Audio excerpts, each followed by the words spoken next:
Ma olen ka natukene mediteerimisest ja mina käisin seal samas Uus-Meremaal, käisin siis meditatsioonilaagris. See on selline meditatsioon, mida nimetatakse vipassanaks, mõned on võib-olla kuulnud sellest. Ja see on väga kummaline meditatsioon, see on selline, kus sa oled 10 päeva vait. 10 päeva sul ei tohi olla ühegi inimesega mitte ühtegi kontakti.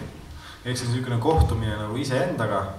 Ja see on väga lõbus sellepärast, et alguses saad pahaseks enda peale ja siis lõpuks õpid ära ja kuskil 6. päeval tulevad televiisori reklaamid hakkavad jooksma, kõik see jamps, mis nagu salvestanud on ja horrorfilmid ja et lõbus on.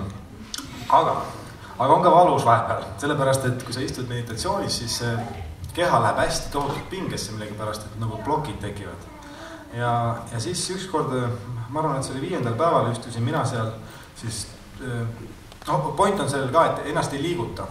Meditatsiooni point on see, et ükskõik mis juhtub, sa istud edasi samas momendis, sellepärast, et kõik, mis juhtub, on mööduv. Kui sul on hea tunne, siis see möödub ja kui sul on halb tunne, siis see ka möödub. Sa ootad lihtsalt, kui see ära läheks.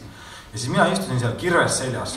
Tõesti selline tunne oli. Kirves oli selge, et väris. Ma ütlesin, et ma nüüd ootan ära. Tõesti selline tunne, et hakkad võib-olla isegi surema. Tead küll, et päris surma ei saa saada, aga peaaegu. Ja siis istusin seal tohutus agoonias.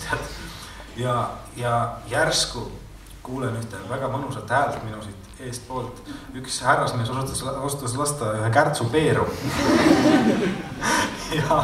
ja mis siis juhtus, et kuna see oli tahtnud nagu naerda ka, siis ma pidin see naeru nagu tagasi hoidma.